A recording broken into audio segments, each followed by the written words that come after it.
что в духовное возрождение вносит и музей истории города-станицы. И где-то вот здесь, у подножья сопки Букпа, был вбит первый колышек. Глубокая летопись города началась в апреле 1824 года, когда в живописном урочище Бурабай у подножья горы Кокшетау в присутствии большого количества людей было объявлено об открытии Кокшетауского внешнего округа, старшим султаном которого был избран Губайдулла Уалиханов, старший сын последнего хана Среднего Жуза Уали. Однако позже было найдено более удобное место на берегу озера Капа, у подножья сопки Букпа. Проведена значительная работа в архивах города и области.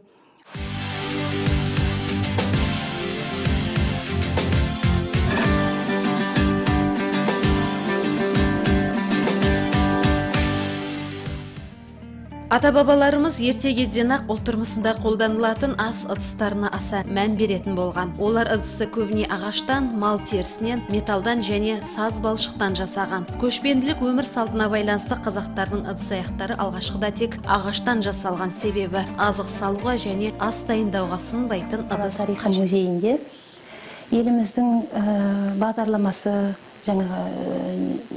рухани жаңғыру, туған жер бағдарламасы. Содан бері ағаштың атқаратын міндеті арттырыла түскен. Сонымен бірге қазақтың тұрмыстық тұтынудағы бүтін аспаптың түгелдерінің заты ағаш.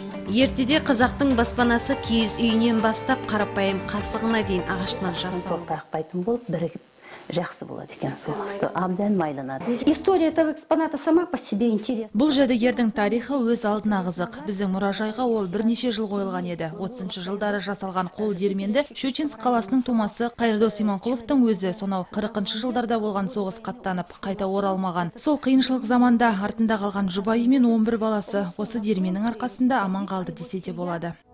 Қол диірменнің жасалу тарихына келер болсақ, ол үшін өте сирек кездесетін арнайы дайындалған екі тас таңдалған. Астыңғы тас үстіңгісінен үлкендеу және салмағда ауырлау болған. Үстіңгі тастың дәнді бірінші жинақтап, кептіргеннен кейін отта қуырған. Содан кейін ғана қол диірменде үгітіп талқан жасаған. Талқанды ыстық сүтте немесе суда араластырып, көжесінде тамақ әзірлеген.